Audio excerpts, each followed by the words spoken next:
Felipe Samuel Magaia nasceu a 7 de março de 1937, em Mocuba, na província central da Zambésia. Durante os seus anos à frente da Frelimo, Magaia solicitou ajuda a Argélia para treinar os seus homens. A sua estratégia era especializar as suas tropas na guerra de guerrilha, pois achava que era um tipo de combate era altamente desmoralizador, tanto ao nível psicológico como material e, consequentemente, a um nível mais geral como a própria colonização de Moçambique. Seja bem-vindo ao canal. No vídeo de hoje vamos falar sobre Felipe Magaia, sua trajetória de vida e sua morte. Não pule do vídeo antes de conhecer toda a história que estão escondidas e ninguém quer contar. Magaia comandou as tropas durante os ataques iniciais em Chai, mais tarde nas províncias de Niassa e Tete, usando grupos de 10 a 15 soldados em rápidos ataques de guerrilha. Avançou para sul, ligando Tete com a ajuda das forças da República do Malawi. Usufruindo de liberdade de movimentos no terreno, Magaia foi capaz de aumentar, em alguns casos, para cerca de 100 homens as suas forças de ataque. A 10 ou 11 de outubro de 1966, ao regressar à Tanzânia, após inspecionar a linha da frente, Magaia foi abatido por Lourenço Matola, companheiro de guerrilha da Frelimo supostamente ao serviço dos portugueses. A razão do silêncio sobre ele deve-se ao fato que depois da sua morte traiçoeira, os dirigentes da época decidiram que não se falasse mais de Magaia. Em 1966, realizou-se um golpe militar no seio do Movimento de Libertação de Moçambique, cujo autor foi Samora Moisés Machel e foi apoiado pelo próprio Eduardo Mondlane por desconhecimento da situação real do interior de Moçambique. Foram também cúmplices Marcelino dos Santos, Joaquim Alberto Chissano, Armando Emílio Guebuza, Mariano Araújo Matzinho, Sérgio Vieira e os comandantes que estavam conotados pelas práticas de crimes no Niassa, Cabo Delgado e Tete. Foram eles: Sebastião Marcos Mabote, José Failane Moiane, Oswaldo Tazama, Pedro Odala, Joaquim Munhepe, Alberto Chipande, Raimundo Pachinoapa, Bonifácio Gruveta, Massamba, João Facitela Pelembe, entre outros. Os golpistas liderados pelo adjunto-chefe de Departamento da Defesa Samora Machel, após eliminar fisicamente o comandante das Forças Populares de Libertação de Moçambique, FPLM, Felipe Samuel Magaia, cujo assassinato teve lugar na província do Niassa ao atravessar de madrugada um pequeno riacho. Seu assassino, de nome Lourenço Matola, seguia à sua dianteira e foi o primeiro a efetuar a travessia daquele riacho, e de seguida aproveitou-se de uma árvore que ali havia para se camuflar e preparou-se para fazer fogo com a sua arma denominada por Pepechan de fabrico soviético.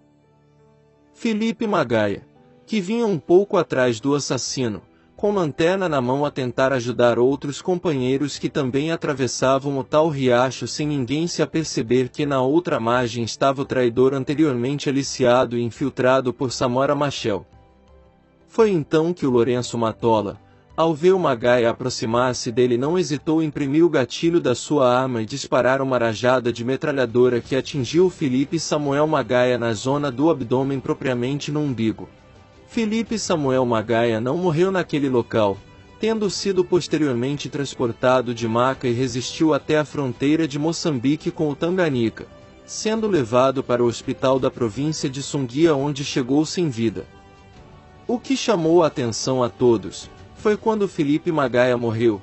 Foi tudo muito rápido, pois foi de imediato sepultado naquela cidade de Tanganica, e a seguir o Dr. Eduardo Mondlane fez um breve discurso improvisado e nada destacou sobre o papel importante desempenhado durante a luta armada pelo comandante Felipe Samuel Magaia, referindo-se apenas ao nome de Samora Machel, dizendo que a partir daquele momento Machel passaria a substituir o Magaia no Departamento da Defesa.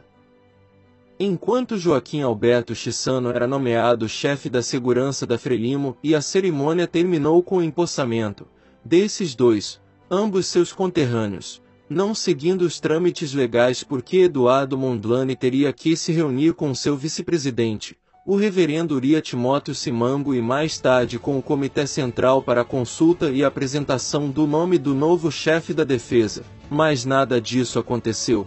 Tudo indicava que o assunto estava já planeado há muito tempo.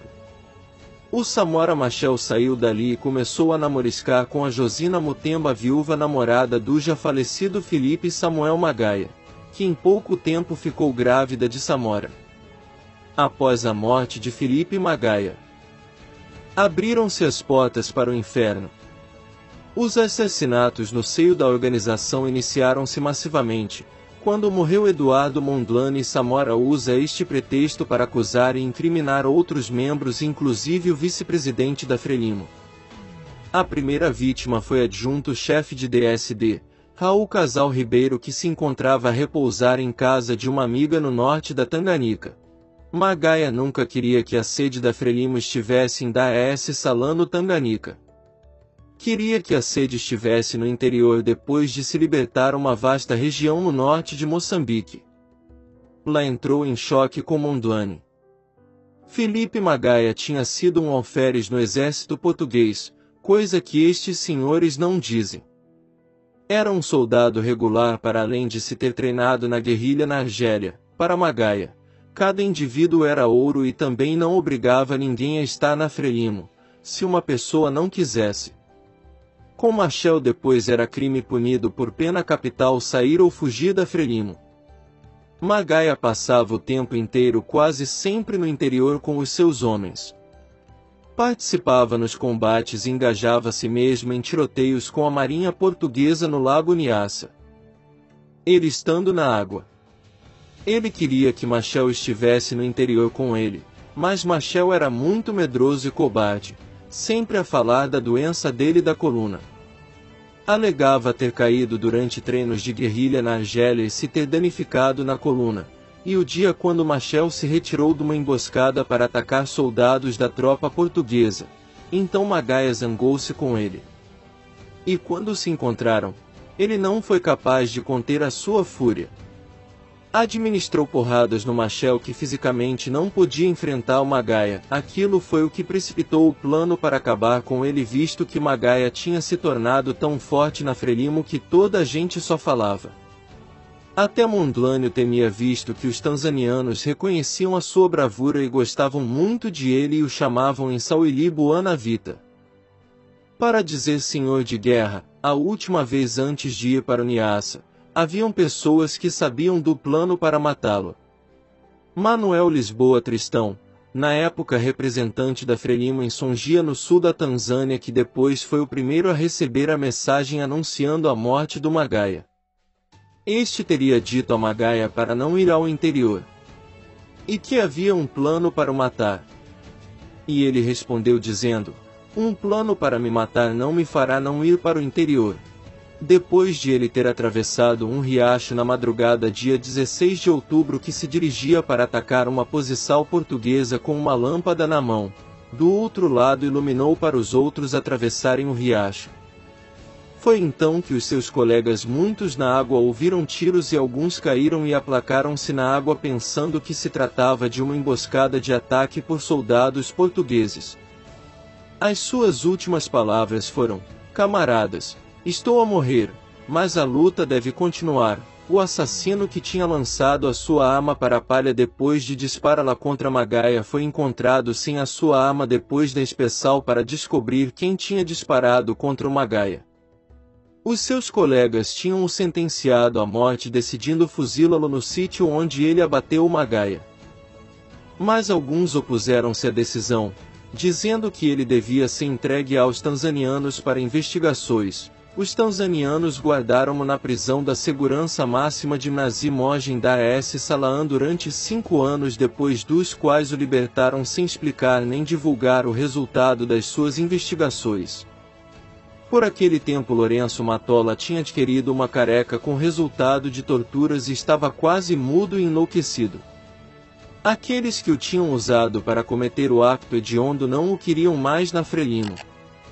Tinham medo que ele pudesse divulgar o segredo sobre a morte do Magaia. Com esse vídeo, o que você acha sobre Felipe Magaia? Seria ele um rebelde como as histórias recentes contam ou um herói? Se gostou do vídeo, deixe o seu like e inscreva-se no canal para receber mais histórias sobre a África que nenhum africano quer contar. Até ao próximo vídeo!